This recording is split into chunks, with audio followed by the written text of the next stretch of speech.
വിരുന്നെത്തും ഗാനറ്റുകൾ.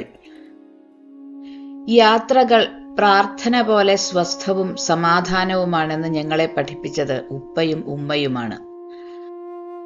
അടുത്തുള്ള പാർക്കിലേക്കായാലും ദൂരെയുള്ള സ്ഥലങ്ങളിലേക്കായാലും ഓരോ യാത്രയിലും പഠിക്കുന്ന പാഠങ്ങൾ ഒരിക്കലും മറക്കില്ലാത്രേ. അത് ശരിയാണ്.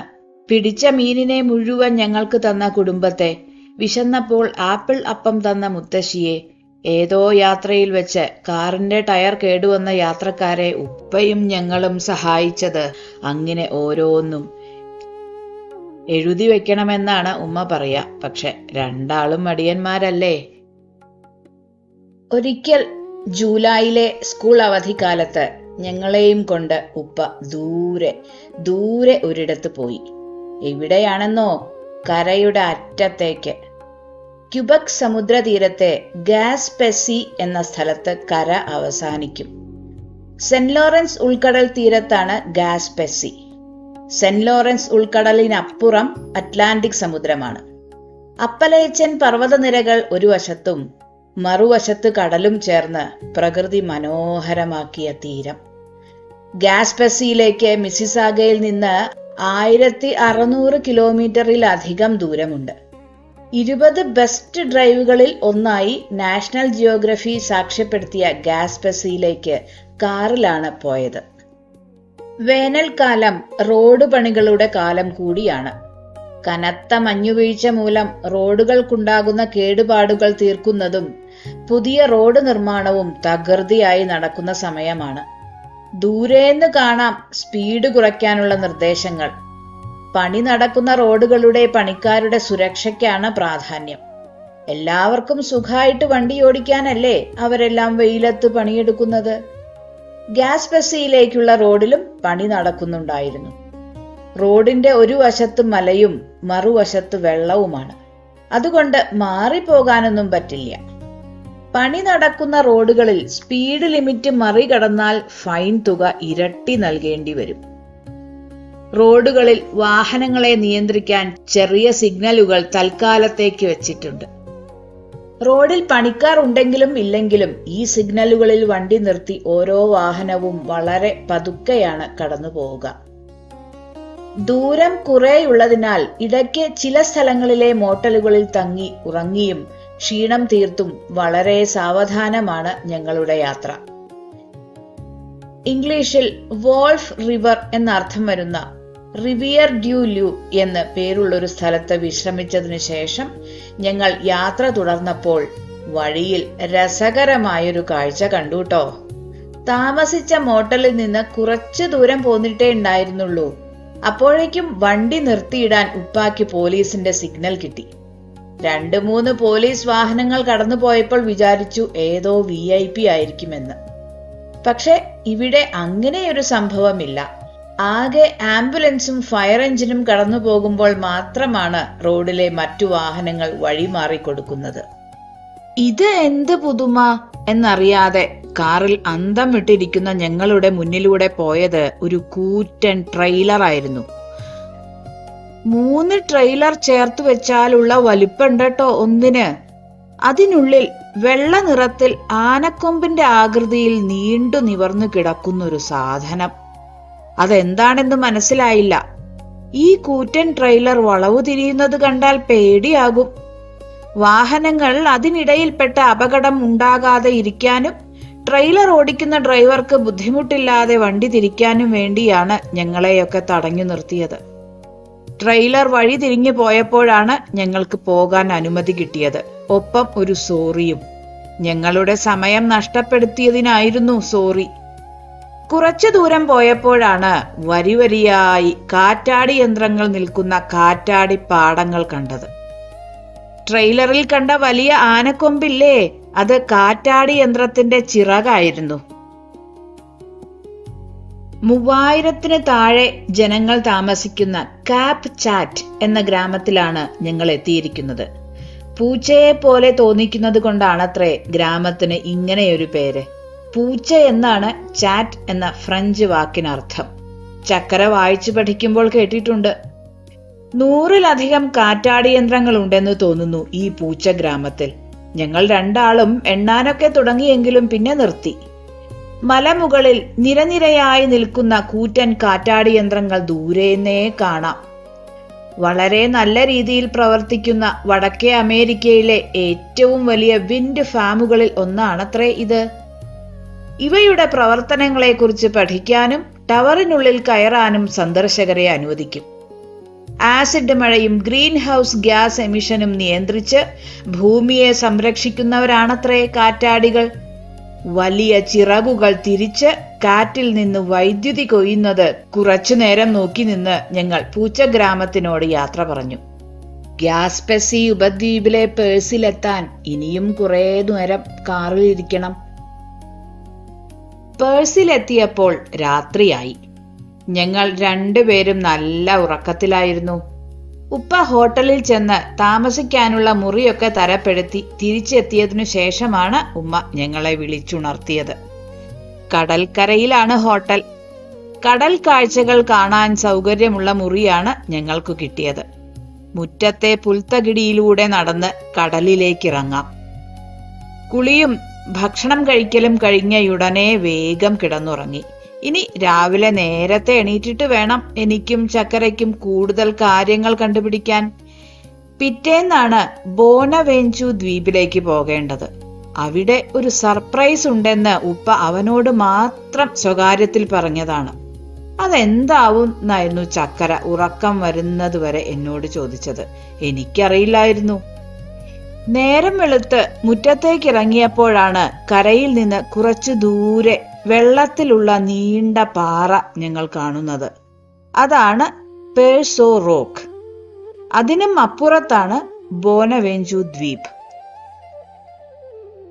കടലിൽ നിന്ന് പൊന്തി വന്ന് കടലിലേക്ക് തന്നെ പോവുകയാണ് ഈ പാറക്കെട്ട്. വേലിയിറക്കത്തിന്റെ സമയങ്ങളിൽ കരയിൽ നിന്ന് പേഴ്സോ റോക്കിലേക്ക് വെള്ളത്തിലൂടെ നടന്നു പോകാം. പക്ഷെ ഈ പാറയും അതിനപ്പുറമുള്ള ദ്വീപും സംരക്ഷിത മേഖലയാണ്. അതുകൊണ്ട് ഈ കാൽനട അധികൃതർ പ്രോത്സാഹിപ്പിക്കില്ല. അതെന്താന്നോ, മഞ്ഞും കാറ്റും മഴയും തിരകളും പാറക്കെട്ടിനെ അടർത്തിയെടുക്കുകയാണ്. എപ്പോഴും ഊർന്നു വീണുകൊണ്ടിരിക്കുന്ന പാറക്കല്ലുകൾ അപകടകാരികളാവും. 410 ലക്ഷം വർഷങ്ങൾക്ക് മുമ്പ് സെന്റ് ലോറൻസ് ഉൾക്കടൽ രൂപപ്പെടുന്നതിനും മുന്നേ കടലാഴങ്ങളിൽ മുങ്ങിക്കിടക്കുകയായിരുന്നത്രേ പേഴ്സ് റോക്ക്. 1534 കാർട്ടിയർ എന്ന സഞ്ചാരി രേഖപ്പെടുത്തിയത് ചെറിയ ബോട്ടുകൾക്ക് കടന്നു പോകാവുന്ന തരത്തിലുള്ള 3 കമാനങ്ങൾ പാറയിൽ ഉണ്ടായിരുന്നുവെന്നാണ്. എന്നാൽ 17-ാം നൂറ്റാണ്ടിലെ ചരിത്രരേഖകളിൽ 2 കമാനങ്ങളെക്കുറിച്ച് മാത്രമേയുള്ളൂ. ഞങ്ങളിപ്പോൾ കാണുമ്പോൾ ഈ പാറക്കെട്ടിൽ 1 കമാനം മാത്രമുണ്ട്.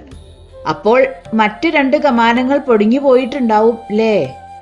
2003 ഒറ്റ ദിവസം കൊണ്ട് 1,00,000 കിലോയാണ് ഈ പാറയിൽ നിന്ന് അടർന്നു വീണത്. അങ്ങനെയാണെങ്കിൽ അധികകാലം കുമ്മായക്കല്ലിന്റെ വൻ ശേഖരമുള്ള പേഴ്സ് റോക്ക് ഉണ്ടാവില്ലല്ലോ. പേഴ്സ് റോക്കിനടുത്തുള്ള ബോനവെഞ്ചു ഐലൻഡാണ് വിരുന്നു വരുന്ന പക്ഷികൾക്കു വേണ്ടി മനുഷ്യർ കുടിയൊഴിഞ്ഞു പോയ ദ്വീപ്. 1985 പേഴ്സ് റോക്കും ബോനവെഞ്ചു ഐലൻഡും ചേർത്ത് ഇതൊരു നാഷണൽ പാർക്കായി സർക്കാർ പ്രഖ്യാപിച്ചത്.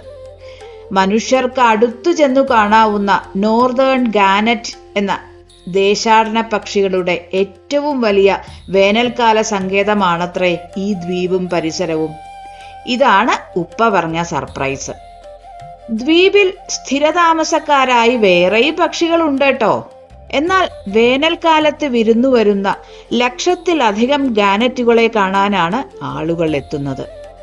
ദ്വീപിലേക്ക് ബോട്ട് സർവീസ് ഉണ്ട്. മുല്ലമൊട്ടുകൾ കോർത്തുവെച്ചതുപോലെയാണ് ബോട്ടിൽ നിന്ന് നോക്കുമ്പോൾ തോന്നുക. ദ്വീപ് പക്ഷികളുടെ ലോകമാണ്. പ്രത്യേക നിയമങ്ങളാണ് അവിടെ. ബോട്ടിലിറങ്ങിയാൽ ദ്വീപിലെ നാഷണൽ പാർക്ക് ഓഫീസർമാരുടെ സ്റ്റഡി ക്ലാസ് കേൾക്കാതെ ആർക്കും മുന്നോട്ടു പോകാനാവില്ല. അവിടെ പറഞ്ഞതിൽ ചിലതെല്ലാം എനിക്കിപ്പോഴും ഓർമ്മയുണ്ട്. സിഗരറ്റ് വലിക്കാൻ 2 സ്ഥലത്തെ അനുവാദമുള്ളൂ. പക്ഷികളെയോ മറ്റു ജീവജാലങ്ങളെയോ അധിക്ഷേപിക്കാൻ പാടില്ല. 5 മണിക്ക് ശേഷം ദ്വീപിൽ തങ്ങാൻ ആരെയും അനുവദിക്കില്ല. വേസ്റ്റ് തരം തിരിച്ച് പ്രത്യേക സ്ഥലങ്ങളിൽ മാത്രമേ ഉപേക്ഷിക്കാൻ പാടുള്ളൂ. ശോ, എന്തൊക്കെയാണ്! അതുമാത്രമല്ല, ശബ്ദമുണ്ടാക്കി പക്ഷികളെ ശല്യം ചെയ്യരുതെന്നും പ്രത്യേകം പറഞ്ഞു. തെറ്റിച്ചാൽ ഫൈൻ മാത്രമല്ല, ഇതുപോലെയുള്ള നാഷണൽ പാർക്കുകളിലേക്ക് പ്രവേശിക്കാനും വിലക്കാവും. ദ്വീപിലെ ചില വഴികളിലൂടെ മാത്രമേ ആളുകൾക്ക് നടക്കാൻ അനുവാദമുള്ളൂ. അത് പ്രത്യേകം അടയാളപ്പെടുത്തി വച്ചിട്ടുണ്ട്. നമുക്ക് നടക്കാൻ അനുവദിക്കപ്പെട്ടിട്ടുള്ള വഴികളെല്ലാം ചെന്നെത്തുന്നത് ഗാനറ്റ് കോളനിയിലാണ്. നീണ്ട കൊക്കും കണ്ണിന് ചുറ്റും നീല നിറവും കഴുത്തിലെ സ്വർണ്ണ നിറവും വെളുത്ത ചിറകറ്റങ്ങളിലെ കറുപ്പുമായി ഈ കൊച്ചു ദ്വീപ് അടക്കി വാഴുന്നവരെ കാണുവാൻ ഞങ്ങൾക്കും തിടുക്കായി. ചൂടുണ്ടെങ്കിലും ചക്കരയെ ഉമ്മ നിർബന്ധിച്ച ജാക്കറ്റ് ഇടിയിച്ചിരുന്നു. ഒരു ഈച്ച പാറി വന്നിരുന്നാൽ തന്നെ അവൻ ഒച്ച വയ്ക്കും. നടത്തം കാട്ടിനുള്ളിലൂടെയല്ലേ, പ്രാണികൾ കുറേയുണ്ടാവും. ഇനി വല്ല പ്രാണികളും ദേഹത്തിരുന്നാൽ ജാക്കറ്റ് ഇട്ടതുകൊണ്ട് അവൻ അറിയൂല. 1 മണിക്കൂർ നടന്നപ്പോൾ തന്നെ കേൾക്കാൻ തുടങ്ങിയിട്ടോ പക്ഷികളുടെ ശബ്ദകോലാഹലങ്ങൾ. ഞങ്ങൾ ഒരു കയറ്റം കയറി ഇറങ്ങിയെത്തിയത് വേലി കെട്ടി തിരിച്ചൊരു സ്ഥലത്താണ്. അതിനറ്റത്തായി കണ്ടു കടൽ പോലെ ഗാനറ്റുകൾ. ഇത്രയധികം പക്ഷികളെ ആദ്യമായിട്ടാണ് ഞാൻ കാണുന്നത്. വേലികെട്ടിനപ്പുറത്തേക്ക് ആർക്കും പ്രവേശനമില്ല. പ്രകൃതി ശാസ്ത്രജ്ഞരും പാർക്കിലെ ഉദ്യോഗസ്ഥരും അവിടെയൊക്കെ ചുറ്റി നടക്കുന്നുണ്ട്. ഗാനറ്റുകളെ കുറിച്ചുള്ള എന്ത് സംശയവും അവരോട് ചോദിക്കാം. ഞങ്ങൾക്ക് ഇതെത്ര പക്ഷികൾ ഉണ്ടെന്നറിയണമായിരുന്നു.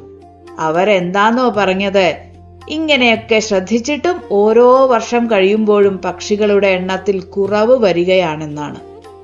ചില ഗാനറ്റുകളുടെ കാലിൽ കുഞ്ഞു GPS ഇട്ട് കൊടുക്കുന്ന പക്ഷി നിരീക്ഷകനാണ് ഇത് ഞങ്ങളോട് പറഞ്ഞത്. ഗാനറ്റുകൾ എത്ര ദൂരം പറന്നു, എവിടെയെല്ലാം പോയി, തിരിച്ചു വരുന്നുണ്ടോ എന്നൊക്കെ ഇവർക്ക് പക്ഷികളുടെ കാലിലെ GPS സിഗ്നലിൽ നിന്ന് കണ്ടുപിടിക്കാം. മെയ് മുതൽ നവംബർ മാസം വരെ ഗാനറ്റുകൾ ഗാസ്പസിയിൽ ഉണ്ടാവും. ഇവയുടെ പ്രജനന കാലമാണിത്. ഇണകളെ കണ്ടെത്തി കൂടുണ്ടാക്കി മുട്ടയിട്ട് കുഞ്ഞുങ്ങളെ വിരിയിച്ച് വേനൽക്കാലം കഴിയുന്നതോടെ അവർ തിരിച്ചുപോകും. കാനഡയിൽ നിന്ന് 2500 കിലോമീറ്റർ ദൂരെയുള്ള ഗൾഫ് ഓഫ് മെക്സിക്കോ വരെ തിരിച്ചു പറക്കുന്നവരുണ്ടത്രേ.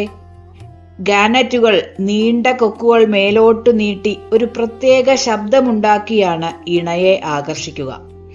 പെൺപക്ഷി ഒരു മുട്ടയെ ഇടൂ. 46 ദിവസം അടയിരുന്നാണ് കുഞ്ഞിനെ വിരിയിക്കുന്നത്. ഗാനറ്റുകൾ സ്പീഡിൽ വെള്ളത്തിലേക്ക് കൂപ്പ് കുത്തി മീൻ പിടിക്കും. മീനാണ് ഇവയുടെ പ്രധാന ഭക്ഷണം.